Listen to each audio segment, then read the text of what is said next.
Assalamualaikum warahmatullahi wabarakatuh. Bismillahirrahmanirrahim.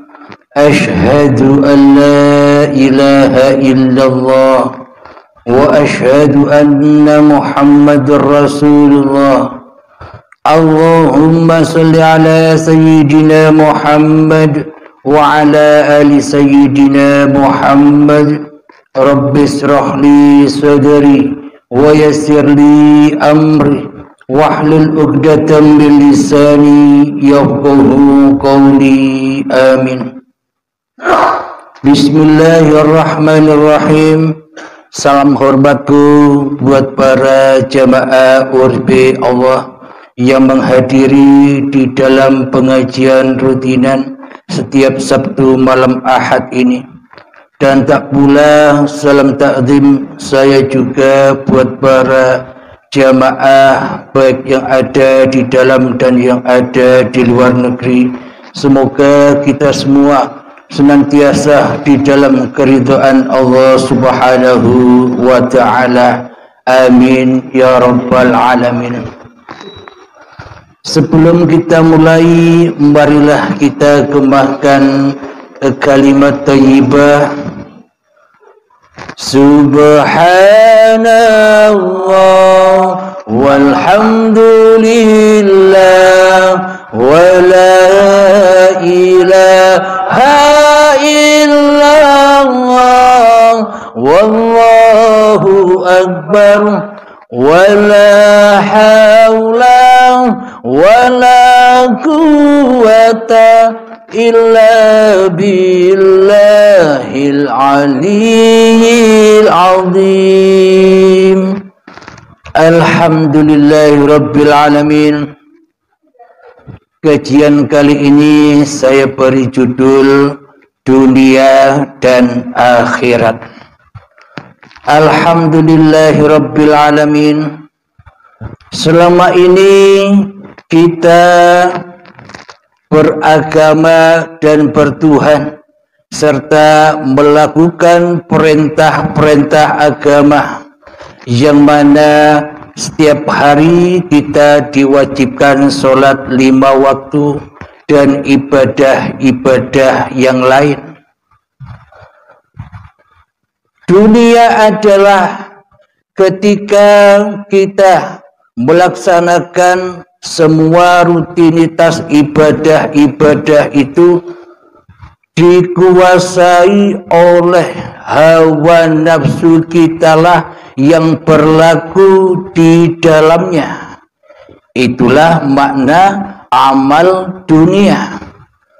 Ketika kita bekerja, ketika kita mencari nafkah, di dalam hati kita yang nyata, yang wujud, yang hidup, yang berkuasa atas seluruh aktivitas-aktivitas yang kita lakukan, berarti kita masih berada di dalam dunia, yakni badan kita, hati kita masih bergelut dengan babakan dunia. Jadi kapan kita sampai ke alam akhirat? Kita sampai ke alam akhirat, kebanyakan mayoritas kita selama ini menyangka jalan akhirat itu adalah ketika manusianya sudah datang kematiannya. Kebanyakan kita selama ini menyangka akhirat itu nanti adanya. Alhamdulillahirabbil alamin. Kita bacakan di dalam Al-Quran surat Hud. A'udzu billahi minasyaitonir rajim. Bismillahirrahmanirrahim. Man kana yuridul hayatad dunya wa zinataha nuwaffi ilaihim a'malahum fiha wa hum fiha la yabkhasun, yang artinya barang siapa menghendaki kehidupan dunia dan perhiasannya, pasti kami berikan penuh atas pekerjaan mereka di dunia dengan sempurna, dan mereka di dunia tidak akan dirugikan. Ulaika alladzina laysa lahum fil akhirati illan nar wa habita ma sana'u fiha wa batilum ma kanu ya'malun, yang artinya itulah orang-orang yang tidak memperoleh sesuatu di akhirat kecuali neraka, dan sia-sialah di sana apa yang telah mereka usahakan, dan terhapuslah apa yang telah mereka kerjakan. Shadaqallahul azim. Maha benar Allah dengan segala firman-Nya. Bismillahirrahmanirrahim. Maknanya, bila di dalam hati kita masih yang mentuhani atas hidup dan badan ini masih diri manusianya, maka sia-sialah seluruh amal yang kita lakukan. Meskipun kelihatannya sholat 5 waktu, meskipun kelihatannya melakukan ibadah-ibadah, akan tetapi bila di dalam hati kita pulang roji'onya kepada dunia, maknanya hati belum bisa pulang ke akhirat karena belum mengenal Tuhannya, karena belum ada iman di hatinya kepada Tuhannya, maka pasti pulang roji'unya hati kepada dunia, yakni li nafsi. Jadi apapun yang kita lakukan kelihatannya lillahi ta'ala, akan tetapi praktek hati kita selama ini li nafsi. Maka dari itu sia-sialah apapun yang kita kerjakan. Sholatnya sia-sia, ibadahnya sia-sia, hanyalah untuk bahan bakar api nerakanya saja di dunia ini. Kenapa? Karena tidak bisa pulang ke akhiratnya. Jadi di sini makna dunia itu adalah bentuk syariat-syariatnya badan inilah dunia.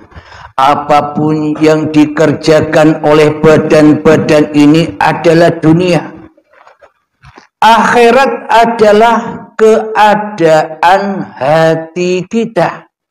Bila kita belum mengenal Tuhan, bila kita belum beriman kepada Tuhan, bila kita belum menjadi Rasulullah, bila kita belum menjadi utusan Allah, bila kita belum menjadi khalifatullah, bila kita belum menjadi kekasih Allah, bagaimana mungkin kita bisa pulang ke akhirat?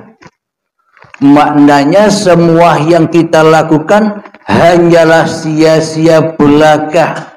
Jadi tujuan kita diperintah sholat 5 waktu itu maknanya bagaimana? Apakah tujuan sejati-jatinya di dalam sholat 5 waktu itu? Tujuannya adalah tak lain dan tak bukan adalah supaya kita belajar mati di dalam sholat 5 waktu itu. Jadi kita melakukan sholat dan ibadah bukan untuk nokoh-nokohan, bukan untuk gaya-gayahan, bukan untuk bangga-banggaan, bukan untuk mulia-muliaan di sisi manusia. Akan tetapi tujuan kita diberlakukan perintah sholat 5 waktu dan ibadah-ibadah yang lainnya. Tujuannya adalah supaya kita bisa kembali di sisi Allah. Jadi maknanya di sholat 5 waktu itu kita belajar menuju ke akhirat, bukan malah kita bermain-main di dunia di dalamnya. Ketika kita sholat, hati kita tidak pernah bisa menuju Allah, akan tetapi selama ini hati kita, akhirat kita hanyalah pulang kepada linapsi kita sendiri, yang mana di dalam linapsi ini ada cinta-cinta selain Allah, cinta dunia, cinta harta, cinta perhiasan. Di dalam sholat kita disuruh mi'raj, berjumpa Allah, menghadap Allah, akan tetapi hati kita selama ini menghadap dunia, ketemu dunia. Berarti sholat kita selama ini dikatakan sholat atau tidak di sisi Allah. Menurut manusia dikatakan sholat, akan tetapi di sisi Allah itu bukan sholat, tapi maksiat. Kenapa? Karena di dalam hati kita mensekutukan Allah dengan apa-apa yang kita temui di dalam sholat-sholat kita selama ini. Allah disekutukan dengan harta, Allah disekutukan dengan urusan-urusan dunia di dalam sholat kita.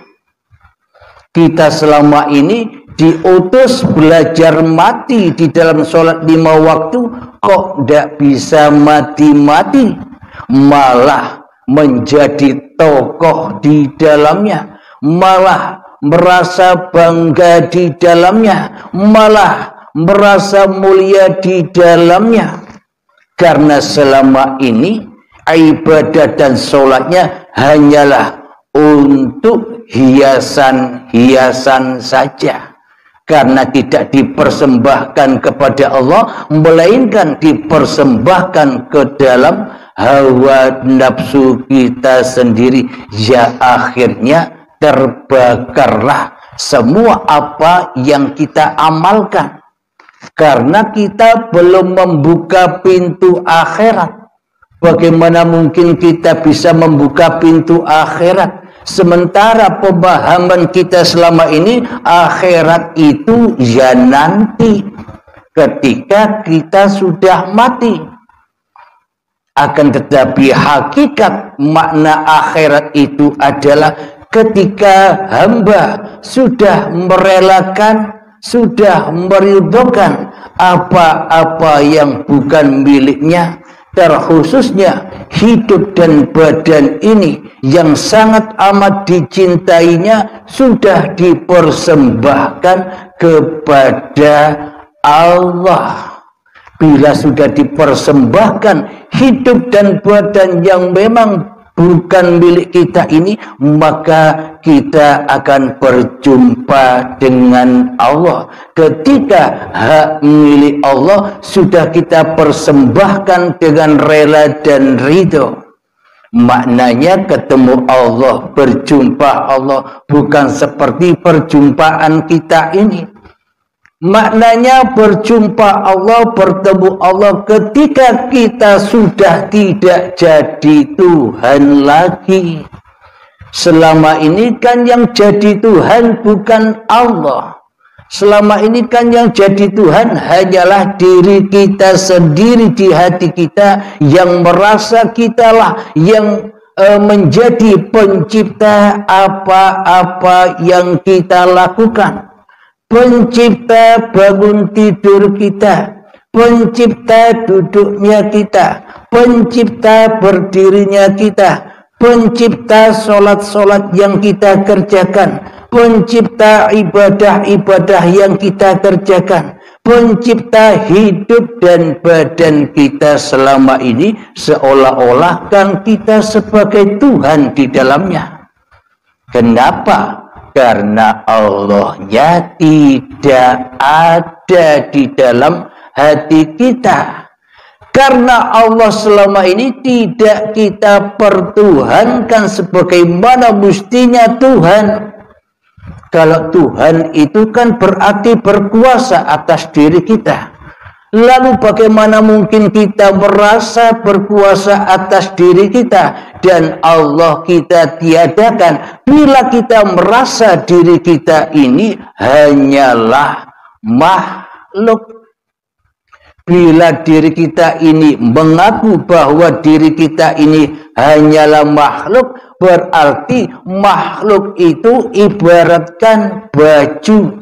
Baju yang tak bisa apa-apa, baju yang tak bisa duduk, baju yang tak bisa berdiri, baju yang tak bisa berjalan, apalagi sholat dan ibadah.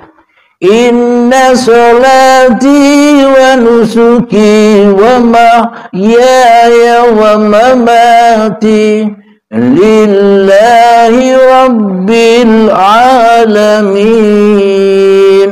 Sesungguhnya sholatku, sesungguhnya ibadahku, dan sesungguhnya hidup dan matiku semuanya hanyalah milik Rabbul Alamin. Hanya milik Allah semata, hanya milik Tuhan Sang Pencipta diri manusia kita. Jadi berposisilah sebagai makhluk, jangan berposisi sebagai Sang Khalik di hati kita, agar kita bisa berjumpa dengan hari akhirat. Bila kita tak bisa berjumpa dengan hari akhirat, maka hati kita yang mana semestinya hati kita menuju Allah, maka hati hanya bermain-main di dunia saja. Hati bermain-main mengumpulkan harta-harta saja. Hati bermain-main dengan urusan-urusan dunia saja dan akan terbakar di dalamnya.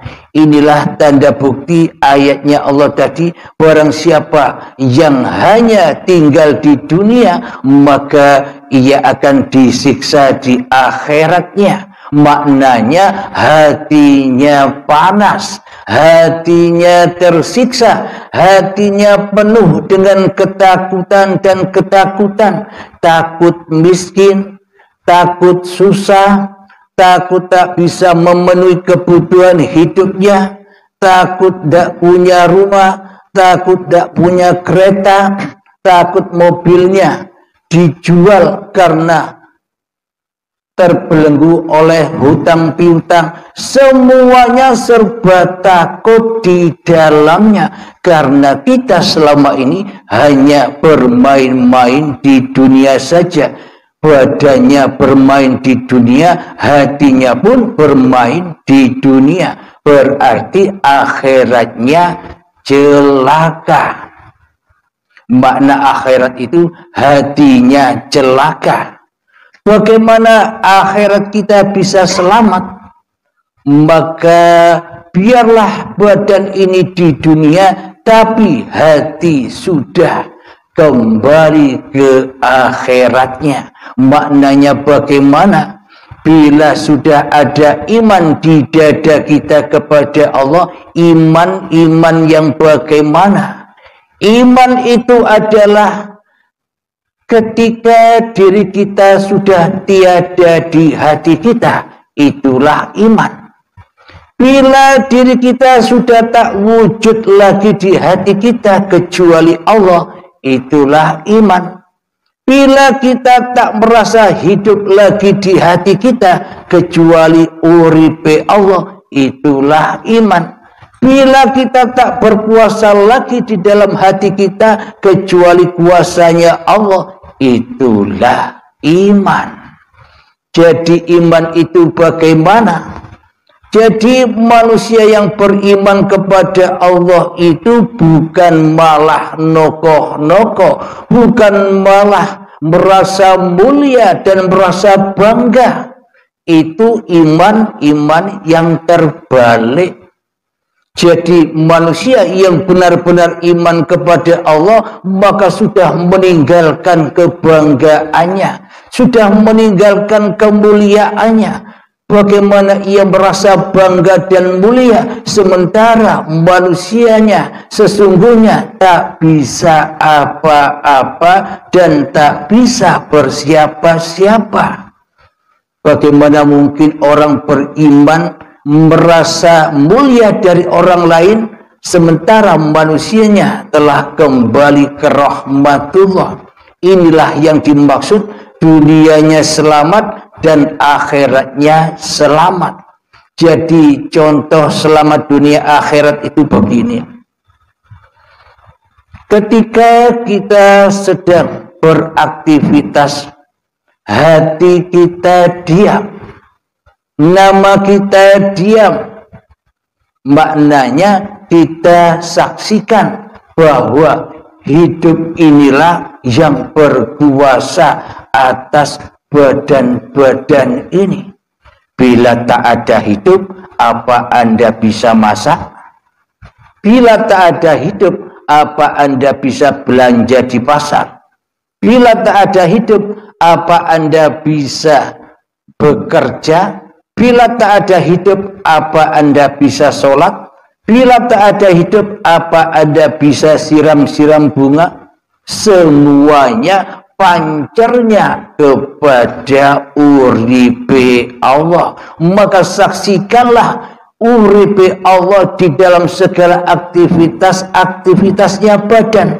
Ketika itu sudah bisa teraplikasi, maka nyatalah Rabbana atina fid dunya hasanah wa fil akhirati hasanah wa qina adzabannar.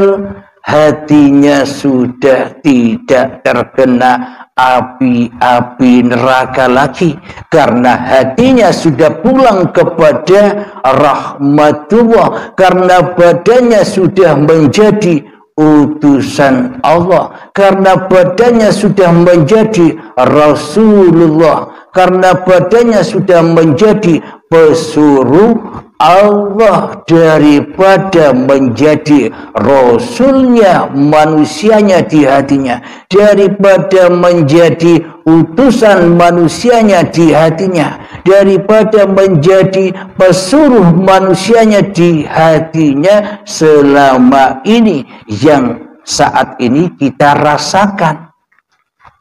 Seolah-olah kitalah yang menjadi Tuhannya, menyuruh-nyuruh badan kita untuk berbuat segala aktivitas kita. Seolah-olah kita kan jadi Tuhan, tapi tak terasa.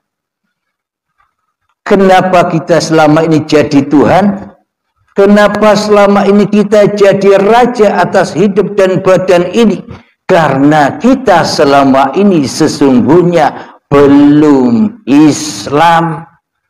Bila kita tidak Islam, bila hati kita tidak selamat kepada Allah, bagaimana mungkin kita bisa nyembah Allah? Bila hati kita tidak selamat kepada Allah, bagaimana mungkin kita bisa sholat? Maka sholat dan ibadah kita selalu jatuh dan jatuh ke neraka wail. Fawailun lil musallin, celaka bagi orang-orang yang sholat, alladzina hum an sholatihim sahun, orang yang lalai di dalam sholatnya. Bagaimana mungkin bisa sholat kepada Tuhannya saja tidak kenal? Bagaimana mungkin bisa sholat kepada Tuhannya saja tidak mentuhankan Tuhannya? Akan tetapi selama ini ketika takbiratul ihram, Allahu Akbar, yang dimaha besarkan bukan Allah, tapi hawa nafsunya lah yang dimaha besarkan. Buktinya apa? Bila Allah yang dimaha besarkan di dalam sholat-sholat kita, tentunya kita pasti mati di dalam sholat itu. Ketika takbiratul ihram, Allahu Akbar. Nah ini buktinya kita disuruh mati, belajar mati, tapi kita malah tambah hidup, dajalnya tambah gede. Kenapa semua itu terjadi? Karena kita tidak mau belajar dan belajar bagaimana sesungguhnya Islam itu. Kita tak pernah belajar bagaimana sesungguhnya iman itu. Iman itu yang bagaimana? Selama ini kita iman hanyalah ikut-ikutan saja. Kita beriman hanyalah cukup percaya saja. Tapi hati kita selama ini ingkar dengan iman yang kita ucapkan. Alhamdulillahirabbil alamin. Jadi dunia itu adalah pekerjaannya badan, akhirat itu adalah pekerjaannya hati. Kebanyakan mayoritas kita selama ini badan dan hatinya sinkron. Badannya di dunia, hatinya pun di dunia. Maka selama ini tak punya tanaman-tanaman yang akan dituai di akhiratnya. Karena tanaman-tanaman ibadah-ibadah yang kita lakukan selama ini hanyalah di dunia saja. Hanyalah mensekutukan Allah saja selama ini. Maka diazablah di dalam dunia ini dengan berbagai macam urusan-urusan dunia.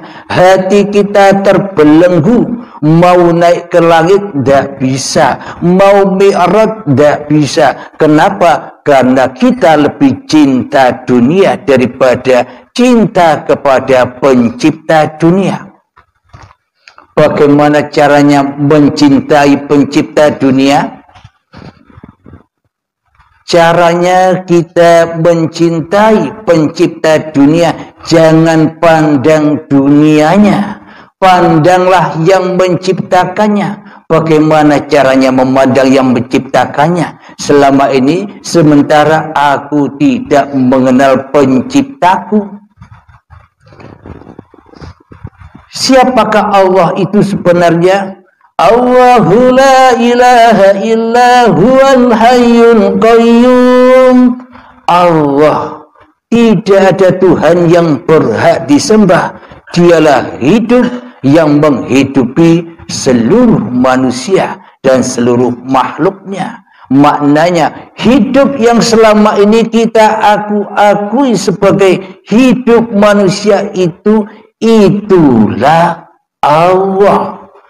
Allah akan nyata ketika diri manusianya sudah tak merasa hidup lagi.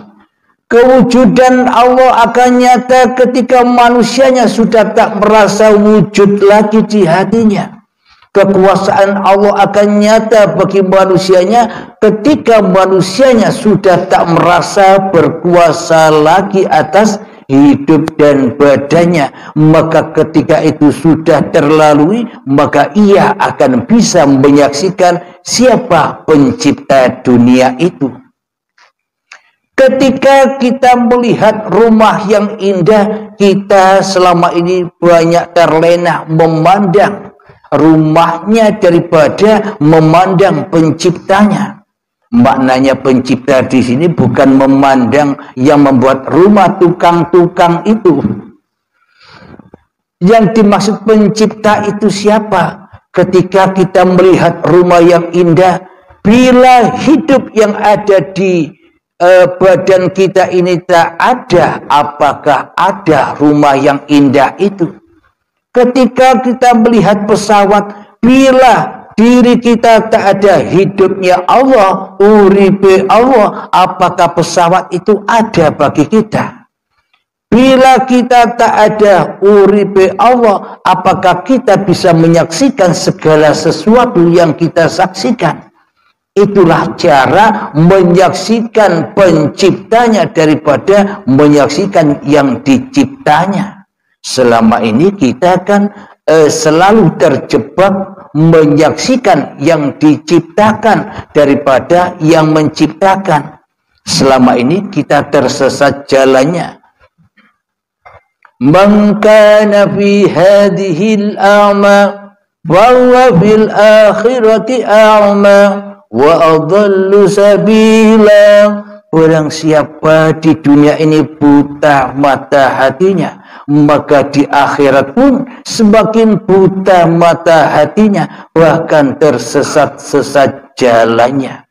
Bila kita di hati kita hanya menyaksikan dunia, maka kita disesatkan jauh dan lebih jauh, dan tersiksa hati kita dengan urusan-urusan dunia. Karena kita lebih cinta dunia daripada pencipta dunia.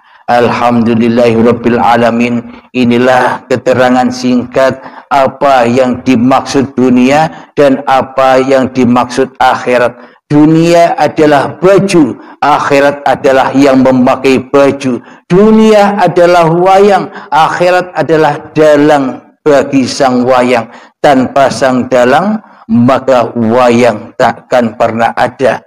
Tanpa hidup, maka badan-badan ini takkan pernah ada. Dengan uripe Allah lah, maka terciptalah badan-badan ini dan terciptalah segala kebiarnya, sesuatu yang kita saksikan selama ini. Itulah ayat-ayat sucinya Allah. Itulah kalamullah. Itulah kebesaran Allah dan itulah kesempurnaan Allah. Semoga saya khususnya dan semoga kita dapat mengambil manfaat dari paparan-paparan ini, dan semoga kita diberi hidayah untuk selalu dan selalu menyaksikan Allah daripada menyaksikan diri kita sendiri di hati kita. Amin ya rabbal alamin. Sebelum kita akhiri, marilah kita gembahkan sholawat dolimin tab'ul bala. Allahumma salli ala sayyidina Muhammad wa azli lil-zalimin bil-zalimin. Allahumma salli ala sayyidina Muhammad wa azli lil-zalimin bil-zalimin wa akhrijna min bainihim salimin